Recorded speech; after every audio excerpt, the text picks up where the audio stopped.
जय हिंद दोस्तों। आज अपन जो इतिहास पढ़ रहे थे इतिहास में अपन ने देखो तो कि अपन ने एक फ्लो चार्ट के द्वारा इतिहास को जो प्रमुख धार्मिक ग्रंथ जो अपन ने देखे थे और वहाँ पर अपन ने कुछ स्रोत देखे थे और उनको अपन ने एक फ्लो चार्ट के द्वारा समझा था। आज अपन को जो धार्मिक चीज़ें हैं जो इतिहास से रिलेटेड हैं उन सारी चीज़ों को अपन को आज करना है। तो आज का टॉपिक आपके लिए बहुत महत्वपूर्ण है क्योंकि आपको जो बताया जा रहा है ये बहुत ही ज़्यादा इम्पोर्टेंट और महत्वपूर्ण जानकारी है। अपन ने प्राचीन इतिहास शुरू करवा तो वही इतिहास में अपन को धर्म से जो स्रोत ले गए थे तो उन स्रोतों के बारे में और उनका अध्ययन करना अपन के लिए बहुत ज़्यादा अनिवार्य हो जाता है। तो आज अपन की वीडियो में जो अपन ने फ्लो चार्ट में आरण्यक, उपनिषद बहुत सारी चीज़ें पढ़ी हैं थी उनके बारे में आज अपन को समझ रहे हैं। तो आज अपन के सबसे पहला टॉपिक हो जाना है अरण्यक। अरण्यक क्या होता है उसको अपन विस्तार से पढ़ेंगे। उसके बाद अपन उपनिषद पढ़ेंगे। उसके बाद आपके सामने 2-3 टॉपिक और भी होंगे जो आपको आज पढ़ाए जाएंगे। तो आज का टॉपिक में पहला टॉपिक बनता है आपका अरण्यक से। अरण्यक क्या होता है तो अपनी हेडिंग हो जाती है आज क्या, तो अरण्यक।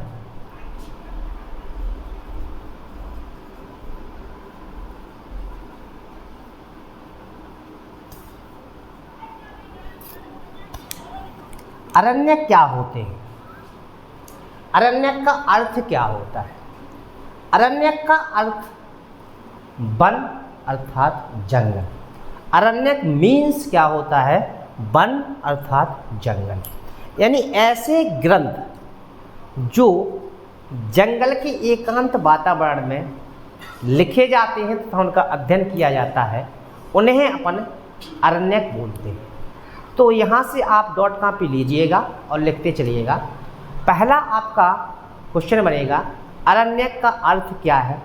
तो आपको बता दें अरण्यक का अर्थ यदि आपसे पूछा जाता है कि इसका अर्थ क्या होता है तो इसका अर्थ होता है वन अर्थात जंगल। क्या होता है आपका, वन अर्थात जंगल हो जाता है। अच्छा, जो अरण्यक होते हैं वो होते कैसे ग्रंथ हैं। यदि इन ग्रंथों की बात करें अरण्यक ग्रंथों की तो इसमें क्या मिलता है और क्या ये है क्या चीज़। तो यदि इन ग्रंथों की बात करते हैं तो इसमें आत्मा, परमात्मा, जन्म, मृत्यु, पुनर्जन्म, इन सारी चीज़ों के विषय जो होते हैं वो किसके अंतर्गत आते हैं, तो वो अरण्यक के अंतर्गत लिखे जाते हैं। बहुत महत्वपूर्ण है, सुनते चलेंगे और समझते चलेंगे और लिखते चलेंगे। यदि हम अरण्यक ग्रंथों की बात करते हैं तो इसमें व्यक्ति को जन्म, मृत्यु, पुनर्जन्म, आत्मा, परमात्मा, इन सारी चीज़ों के विषय से लिखे गए जंगल के एकांत वातावरण में जो ग्रंथ होते हैं उन्हें अपन अरण्यक बोलते हैं। ये आपकी डेफिनेशन हो जाती है। तो यदि हम बात करें ग्रंथ की, किसकी बात करते हैं, ग्रंथ की, अरण्यक ग्रंथों की, तो एक कैसे ग्रंथ होते हैं, इसमें आत्मा, परमात्मा, जन्म, मृत्यु, इसमें आत्मा, परमात्मा, जन्म, मृत्यु, पुनर्जन्म आदि के विषय होते हैं। क्या होते हैं, विषय होते हैं। किसमें, तो अरण्यक में। ठीक है।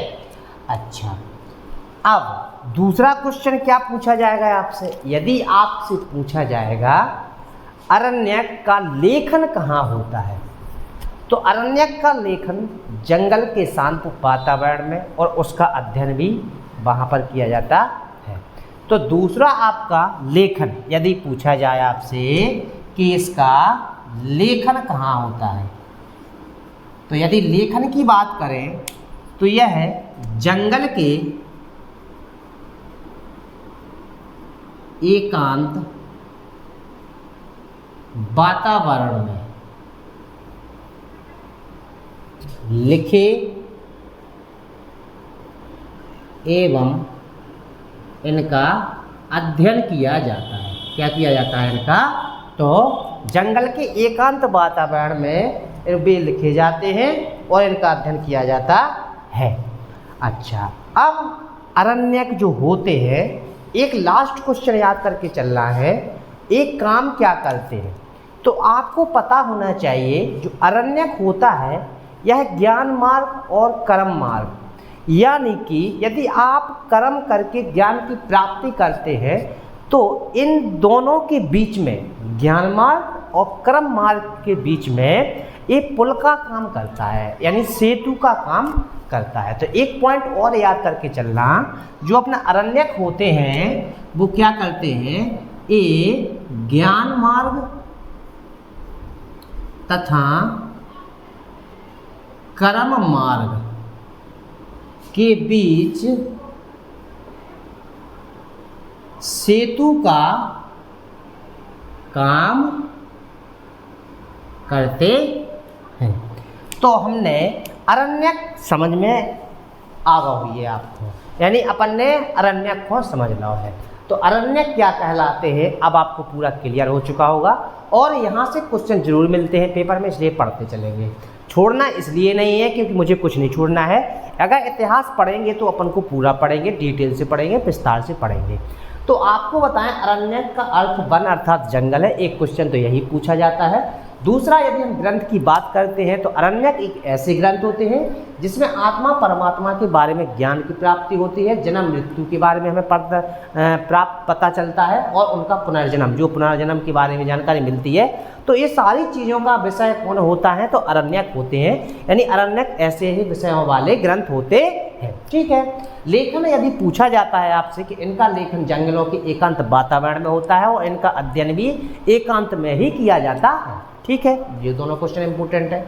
और लास्ट का इंपॉर्टेंट क्वेश्चन है आपका कि जो ज्ञान मार्ग तथा कर्म मार्ग के बीच में सेतु यानी पुल का काम करने वाला कौन सा ग्रंथ होता है? तो उसको आंसर क्या देना है आपको? अरण्यक। अब आ जाते हैं अपन दूसरा टॉपिक आपका क्या हो जाएगा? उपनिषद। यदि उपनिषद की बात करते हैं तो उपनिषद अपना कहलाता क्या है? तो उपनिषद वो चीज़ कहलाती है, यानी वो ग्रंथ कहलाते हैं जब पहले समय में गुरुकुल हुआ करते थे, यानी बहुत पहले की बात बताए, गुरुकुल आश्रम हुआ करते थे जहाँ पर ब्राह्मण लोग मतलब शिष्यों को शिक्षा देते थे एकांत वातावरण में, यानी एकांत आवास पर, वहाँ पर रहा जाता था, वहीं पर शिक्षा दी जाती थी। तो गुरु के समीप बैठकर ही शिक्षा का लेना ही उपनिषद के अंतर्गत आता है। तो अपना दूसरा टॉपिक क्या हो जाएगा? उपनिषद। तो अपन हेडिंग डाल लेते हैं, दूसरा टॉपिक अपना क्या हो जाएगा? तो उपनिषद।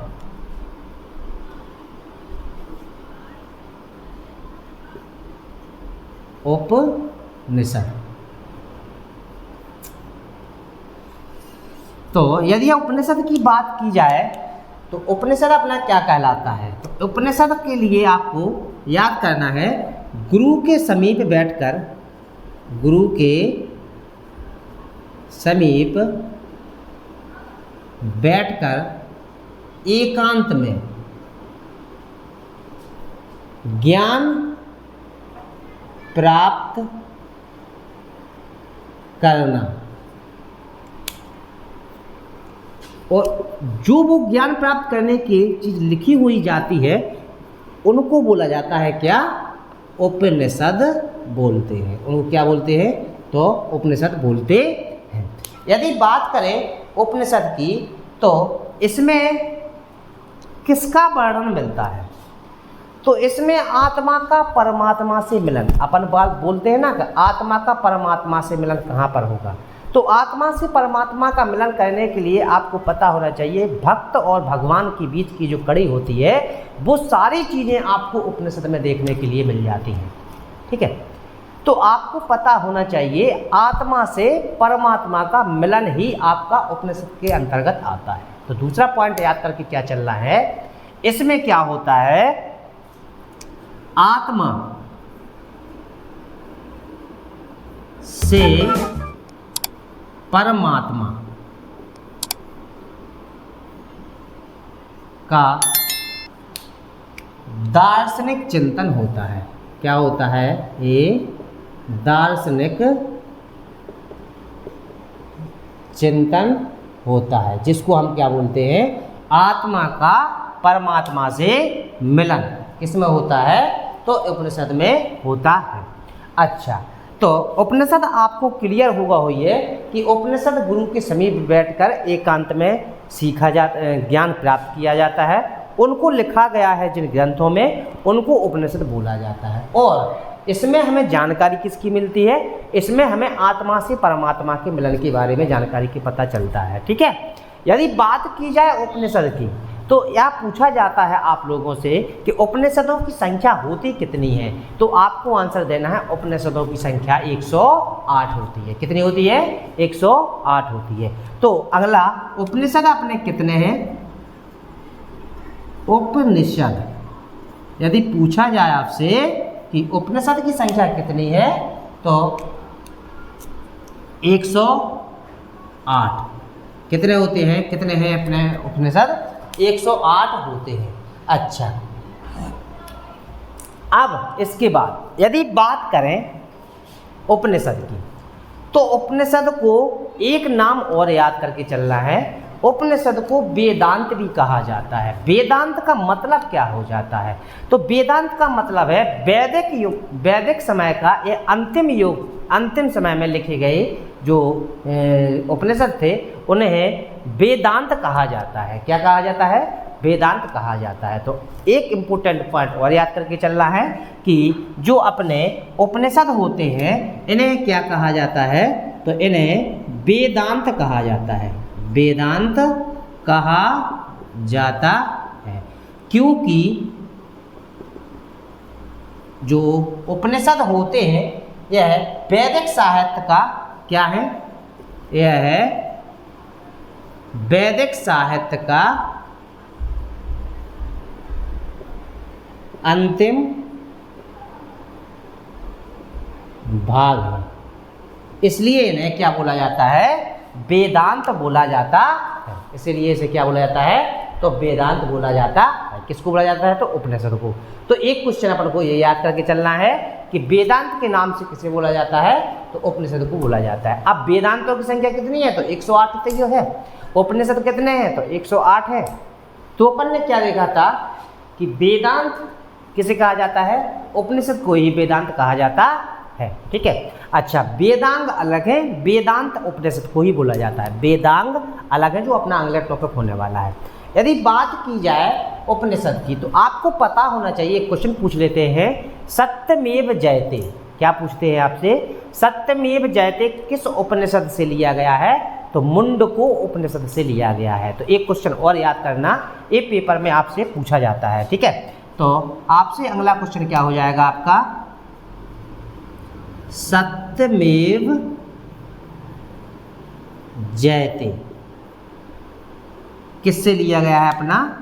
तो यह है अपना मुंडको उपनिषद से लिया गया है। किससे? मुंडको उपनिषद से लिया गया है। ठीक है। अच्छा, इसके बाद अब आ जाएंगे अपना तीसरा टॉपिक। तीसरा टॉपिक अपना हो जाएगा क्या? तो वेदांग। अच्छा, वेदांग क्या है? देखो, समझते चलना। अरण्यक हमें पूरा समझ में आ गया है, जंगल में लिखे जाने वाले ग्रंथ होते हैं। उपनिषद हम पूरा विस्तार से समझ चुके हैं कि गुरु के समीप बैठकर एकांत में अध्ययन, गुरु का से ज्ञान लेना ही, प्राप्त करना ही उपनिषदों में प्राप्त, उपनिषदों से हमें प्राप्त होता है। और इनकी संख्या कितनी है? तो 108 होती है। इन्हें वेदांत बोला जाता है। ये आपके लिए महत्वपूर्ण पेपर के क्वेश्चन हो जाते हैं। इसके बाद अब आ जाएंगे अपना तीसरा टॉपिक। तीसरी हेडिंग अपनी क्या हो जाएगी? वेदांग। अच्छा, वेदांग क्या है? देखो, क्या होता है, आप लोग पढ़ते तो हो, थोड़ा सा डिटेल्स तक, विस्तार से, गहन अध्ययन सोचकर पढ़ा करो, तो आपको बहुत सारी चीज़ें याद हो जाएंगी, रटने की जरूरत नहीं पड़ेगी। पहली बात, मेरे साथ अगर पढ़ रहे हैं आपको रटने की जरूरत नहीं है, थोड़ा समझते चलेंगे आप लोग। वेदांग क्या कहलाती हैं? वेदांग एक तरह के, जैसे अपन को पढ़वे के लाने, जैसे मान लो इंग्लिश है, हिंदी है, संस्कृत है, इनके लाने एक ग्रामर होती ना, उसी तरह इनको पढ़ने के लाने वेदांग में 6 सूत्र दिए गए। 6 वेदांग अपने कितने? 6 हैं। तो यानी किसी भी सब्जेक्ट को पढ़ने के लिए जो हमें ग्रामर होती है, उस ग्रामर को अच्छी तरह से अगर हमें नॉलेज हो जाता है तो हमें उसके बारे में, उस भाषा का अध्ययन हमें बहुत अच्छी तरह से हो जाता है, यानी उस भाषा के बारे में बहुत अच्छा ज्ञान हो जाता है। इसी तरह अपने वेदांग हैं। यदि वेदांगों की बात की जाए तो वेदांग क्या होता है, तो पहले तो एक पॉइंट आपको याद करके चलना है। तो तीसरी हेडिंग पहले क्या डालते हैं अपन, तो वेदांग। तो तीसरी हेडिंग आपकी क्या हो जाएगी, वेदांग। तो वेदांग अपने क्या कहलाते हैं, तो वेदों का अर्थ याद कर लेना, वेदों का अर्थ, वेदों का अर्थ तथा सूक्तियों के सही उच्चारण खिलाने, तथा सूक्तियों के सही उच्चारण के लिए, इसके लिए जो वेद हैं उनको सही अर्थ पता चला उन्हें अपन को, और सूक्तियों को सही उच्चारण करने, तो उनके लाने वेदांग की रचना करी गई। किसकी, वेदांग की रचना की गई है। और यदि बात की जाए वेदांगों की, तो इन वेदांगों की संख्या 6 है। कितनी है अपनी, 6 है। यदि 6 की बात करें तो नंबर 1 शिक्षा हो जाता है आपका, क्या हो जाता है आपका, शिक्षा हो जाता है। यदि बात की जाए शिक्षा में हमें क्या प्राप्त होता है, तो इसमें वैदिक वाक्यों के स्पष्ट उच्चारण, वैदिक वाक्यों के स्पष्ट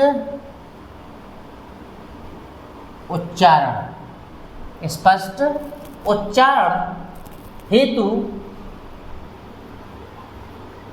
इसका निर्माण किया गया है। इसका क्या किया गया है, तो निर्माण किया गया है। किसका, तो शिक्षा का। अब आपको एक बात समझ में आ रही है, जे वेदांग पूरी तरह से क्लियर हो चल रहा होंगे आप लोगों को, थोड़ा समझते चलना। वेदों का अर्थ, यदि हम अच्छी तरह से जब वेदों के अर्थ के बारे में पढ़ना चाहते हैं तो उसके पहले हमें वेदांग पढ़ना चाहिए। क्या पढ़ना चाहिए, वेदांग। क्योंकि वेदांग से ही हमें सही उच्चारण और सही अर्थ का पता चलेगा। जो वेदांग हैं अपने वे कितने हैं, तो 6 हैं। कितने हैं, 6 हैं। तो 6 में से अपन ने पहले देखो शिक्षा में हमें क्या जानकारी मिलत है, वैदिक वाक्यों की स्पष्ट उच्चारण हेतु, यदि जो वैदिक वाक्य हैं, जो वाक्य लिखे गए उनका सही उच्चारण करने के लिए हमें शिक्षा के बारे में जानकारी करनी है। ठीक है, शिक्षा के बाद नंबर दूसरा अपना क्या हो जाएगा, बात करते हैं तो दूसरी हेडिंग हो जाएगी आपकी कल्प। क्या हो जाएगी आपकी, तो कल्प। तो शिक्षा में हमने देख लिया वैदिक वाक्यों के स्पष्ट उच्चारण के लिए शिक्षा का निर्माण किया गया है। ठीक है, हमें समझ में आ गया। कल्प क्या है, तो जो वैदिक के कर्म कांड वैदिक में जो कर्म कांड है उनके लाने काय को निर्माण करोगे, तो कल्प का निर्माण किया गया है। तो दूसरी हेडिंग में अपन को क्या देखना है, कल्प। तो वैदिक कर्म कांडों, किसको, वैदिक कर्म कांडों के लिए किसका निर्माण किया गया है, कल्प का निर्माण हुआ है। अच्छा, कल्प क्या है, कल्प सूत्र, अभी इनको अपन को समझना है। कल्प सूत्र क्या है, जो अगला टॉपिक बनेगा। तो जो वैदिक कर्म कांड होते हैं उनके निर्माण के उनके लाने कर्म कांडों के लाने कल्प का निर्माण किया गया है, जो कि एक अपना वेदांग हो जाता है। तीसरा अपना जो वेदांग होगा वो है आपका व्याकरण। तीसरी हेडिंग हो जाएगी आपकी कौन सी, तो व्याकरण।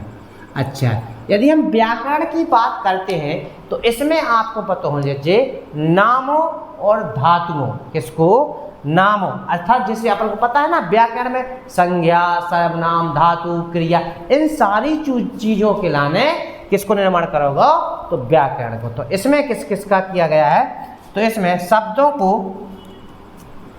इसमें नामों,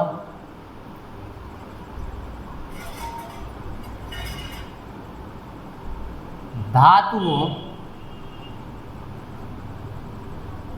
उपसर्ग प्रत्यय का निर्माण किया गया है, या हमें व्याकरण में नामों धातुओं उपसर्ग प्रत्यय की जानकारी का पता किसमें चलता है, तो व्याकरण में चलता है। ठीक है, इसके बाद आ जाएंगे अपन चौथे वेदांग पर। यदि चौथे वेदांग की बात करते हैं तो वो हो जाएगा आपका निरुक्त। चौथा आपका क्या हो जाएगा, निरुक्त। अच्छा, यदि निरुक्त की बात करते हैं तो निरुक्त क्या कहलाता है, तो निरुक्त के बारे में यदि हम आपको बताएं, इसमें शब्दों की उत्पत्ति, किसकी, शब्दों की उत्पत्ति के बारे में बताया गया है, और इसे भाषा शास्त्र का प्रथम भाग बोला जाता है या प्रथम ग्रंथ बोला जाता है। तो इसमें निरुक्त में शब्दों की उत्पत्ति का, किसका, शब्दों की उत्पत्ति का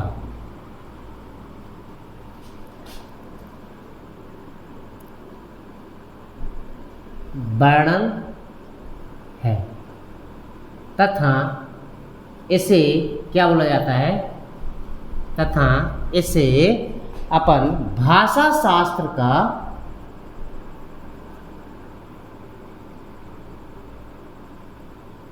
प्रथम ग्रंथ क्या बोला जाता है, प्रथम ग्रंथ कहते हैं। एक क्वेश्चन आपसे पूछा जाएगा कि भाषा शास्त्र का प्रथम ग्रंथ किसे बोला जाता है, तो निरुक्त को बोला जाता है। इसके बाद चौथा के बाद अपना पांचवा वेदांग हो जाएगा, वो हो जाएगा आपका छंद। ठीक है, अच्छा, छंद क्या होता है, तो छंद एक तरह की आपको पता होना चाहिए, आपने देखे हुए हैं। छंद में अपन को जो अपन ने वेद पुराण देखे हैं, तो आपने देखा हो जाएगा, चौपाई होगी आपको, उसमें दोहा होगा, सोरठा होगा, छंद होगा। तो ये सारी चीज़ें होती हैं। छंद हिंदी के सब्जेक्ट का एक अच्छा सब्जेक्ट है, हिंदी में बताया जाता है छंदों के बारे में, जो आपने पढ़े होंगे। अच्छा, हिंदी के लाने अगर अपन पढ़े बाद में, तो उसके लाने भी अपन समझ लें। तो पहले तो छंद समझ लो, छंद का चीज़ होता ही, तो बात जो वेद हैं उनमें छंदन के द्वारा जो उनमें एक तरह को श्रृंगार, यानी उसमें गा के या बजा गा के या उनको उनकी और अच्छों का करवो, उन पंक्तियों के बारे में उनको और अच्छी तरह से बढ़ा के काम करवो उनमें, यानी सौंदर्यता का बढ़ाना, ऐसा समझ लेते हैं, सौंदर्यता का बढ़ाना छंद। तो इसके अंतर्गत जो जैसे कि गायत्री है अपना त्रिष्टुप है आपका, तो ऐसे छंद हैं जिनके बारे में हमें जानकारी कहाँ से मिलती है, तो छंद से मिलती है। तो छंद में हमने देखा कि जो अपने वेदांग है उसका पांचवा हिस्सा अपना कौन सा होता है, तो छंद होता है। तो छंद में हमें क्या देखना है, तो इसमें वैदिक साहित्य ने, इसमें जो वैदिक साहित्य में, वैदिक साहित्य ने में इसमें गायत्री, अब गायत्री एक छंद है, जिन नाम ये नहीं को तो देख, इन्हीं को समझना है। त्रिष्टुप, कौन सा आपका, त्रिष्टुप, ठीक है। जगति और बृहति का प्रयोग किया जाता है। जो वेदांग हैं उनमें अपना जो छंद है, जो वेद हैं उनमें वैदिक साहित्य में गायत्री, त्रिष्टुप, जगति, बृहति का प्रयोग किया जाता है। ठीक, अच्छा, लास्ट अपना जो छठवां अपना जो वेदांग होता है वो हो जाएगा आपका क्या, तो वो हो जाएगा अपना ज्योतिष। छठवां क्या हो जाएगा आपका, तो ज्योतिष, जिसमें हमें ज्योतिष शास्त्र का पता चलता है। किसका पता चलता है, तो इसमें अपन को ज्योतिष शास्त्र का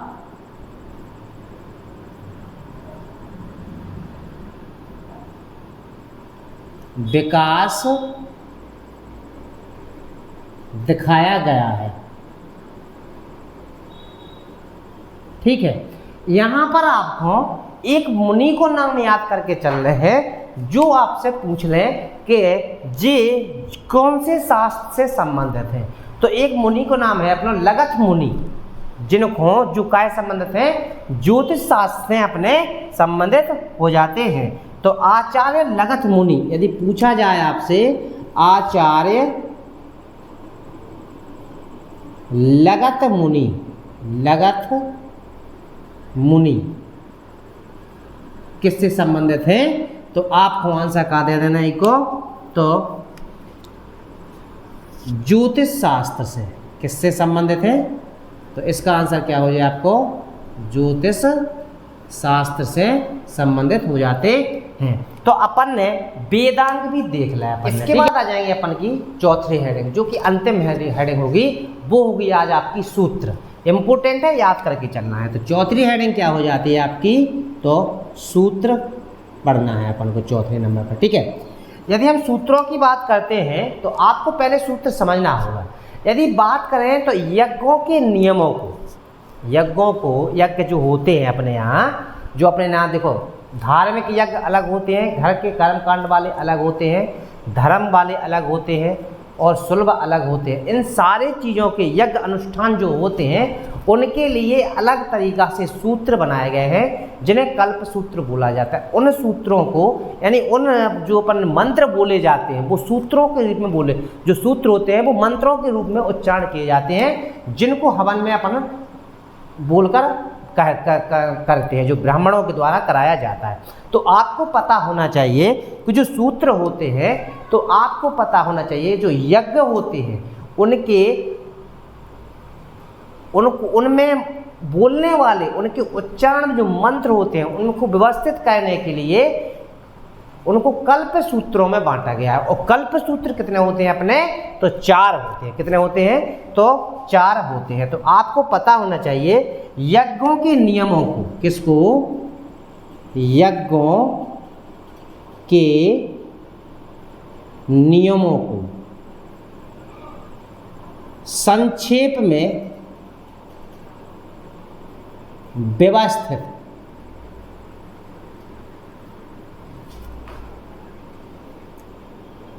रूप करने के लिए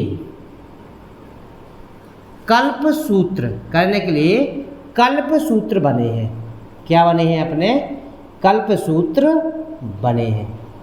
और यदि बात करें इन कल्प सूत्रों की, तो इन कल्प सूत्रों की संख्या होती है आपकी 4। कितनी होती है, 4। एक क्वेश्चन याद करके चलेंगे। तो नंबर 1 आपकी पहली हेडिंग हो जाएगी स्रोत सूत्र। अब आप यहाँ पर समझेंगे थोड़ा सा, ठीक है। अच्छा, स्रोत सूत्र क्या कहलाते हैं, तो आपको पता होना चाहिए हर एक यज्ञ निर्माण विधि में जो मंत्र उच्चारण होते हैं उनको अलग अलग कैटेगरी में बांटा गया है। वो कैटेगरी अपन कल्प सूत्रों के अंतर्गत पढ़ते हैं, ठीक है। तो पहली आपकी हेडिंग होती है स्रोत सूत्र। तो स्रोत सूत्र के अंतर्गत ऐसे कौन से यज्ञ अनुष्ठान हैं जिनका उच्चारण आता है, तो आपको पता होना चाहिए जो यज्ञ अनुष्ठान बड़े बड़े धार्मिक स्थान मंदिरों पर होते हैं उनको अपन स्रोत सूत्र के अंतर्गत रखते हैं। किसके अंतर्गत रखते हैं, तो स्रोत सूत्र के अंतर्गत रखते हैं। तो इसमें अपन को क्या लिखना है, इसमें ये स्रोत अग्नि में किए जाने वाले, अग्नि में किए जाने वाले यज्ञ अनुष्ठान का वर्णन, वाले यज्ञ अनुष्ठानों का वर्णन होता है इसमें, ठीक है।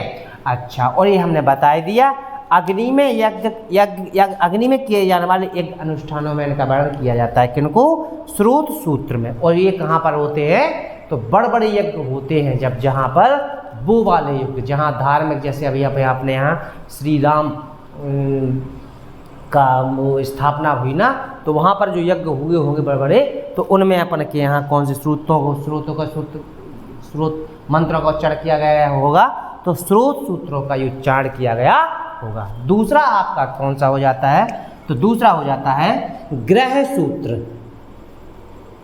ग्रह सूत्र, अच्छा, ग्रह सूत्र का मतलब क्या होता है, तो ग्रह सूत्र का मतलब होता है जो मनुष्य होता है उसका लौकिक तथा पारलौकिक जीवन पर्यंत, लौकिक तथा पारलौकिक जीवन पर्यंत घर में होने वाले यज्ञ अनुष्ठान, छोटे छोटे उपनयन, विवाह, श्राद्ध, इन सारी चीज़ों पर होने वाले जो यज्ञ अनुष्ठान होते हैं वहाँ पर आपको कौन से सूत्र लेकर चल रहे हैं, तो ग्रह सूत्र को लेकर चल रहे हैं। तो दूसरी अपनी हेडिंग क्या हो गई थी अपनी, तो ग्रह सूत्र। इसमें मनुष्य के समस्त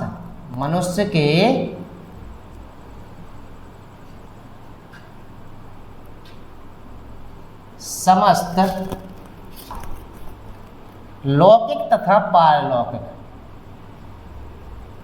लौकिक तथा पारलौकिक ग्रह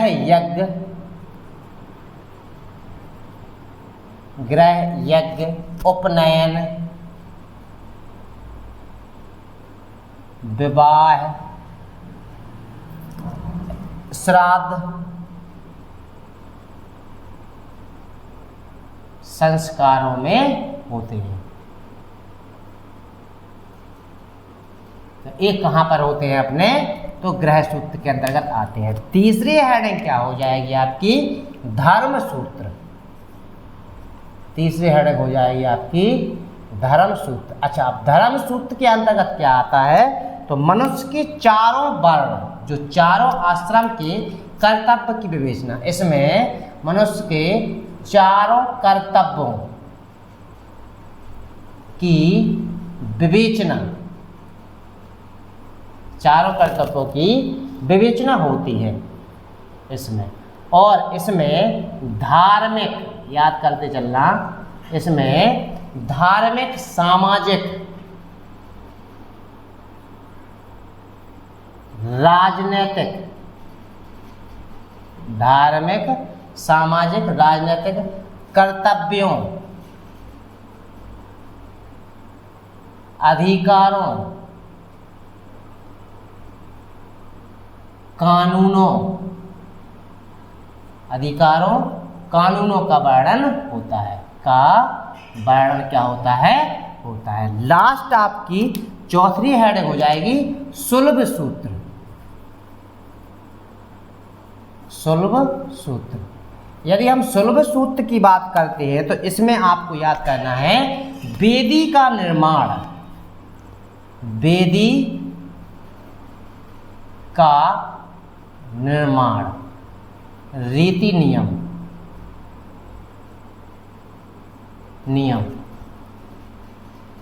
का वर्णन होता है,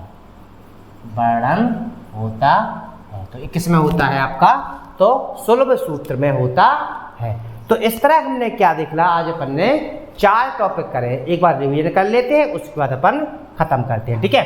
सबसे पहले देखा था आपने अरण्यक, यहाँ हम बताते जाएंगे आपको क्वेश्चन पेपर में कौन कौन सा आपका पेपर में आता है, ठीक है।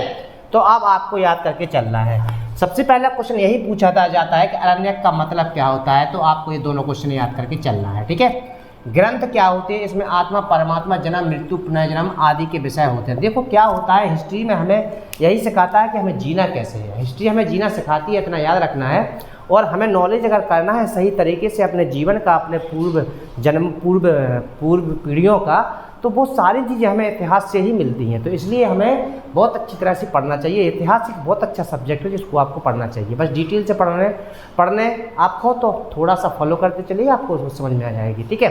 अच्छा, तो ग्रंथ जो होते हैं आत्मा परमात्मा, जो अपने अरण्यक ग्रंथ होते हैं, इसमें आत्मा परमात्मा, जन्म, मृत्यु, पुनर्जन्म आदि के विषय होते हैं। क्लियर हो गया था, अपन को समझ में आ गया था। लेखन सीखा जंगलों में होता है, अध्ययन जंगलों में किया जाता है। ज्ञान मार्ग तथा कर्म मार्ग के बीच में यह सेतु का निर्माण करता है। इसके बाद आए थे अपन कहाँ पर, उपनिषद पर। यदि उपनिषद की बात करते हैं तो ये अपने गुरु के समीप बैठकर एकांत में ज्ञान प्राप्त करने वाले ग्रंथ होते हैं। यह आत्मा से परमात्मा का दार्शनिक चिंतन होता है, यानी आत्मा का परमात्मा से मिलन किसके अंतर्गत आता है, तो गुरु के द्वारा शिष्य को यही सिखाया जाता है। तो उसको भक्ति के बारे में समझाया जाता है। उसको अपन 108 उपनिषद हैं, कितने हैं, 108 उपनिषद हैं जिन्हें वेदांत कहा जाता है। याद रख लेना, पेपर का क्वेश्चन है। और क्योंकि इन्हें वैदिक साहित्य का अंतिम भाग बोला जाता है, तो एक क्वेश्चन यही पूछा जाता है कि वैदिक साहित्य का अंतिम भाग किसको बोला जाता है, तो उपनिषद को अर्थात वेदांत को बोला जाता है। बात की जाए सत्यमेव जयते, ये क्वेश्चन तो 101% पूछा ही जाता है। यह आपका मुंडको उपनिषद से लिया गया है। उपनिषद यही है जो आपको हमने अभी बताया है, ठीक है।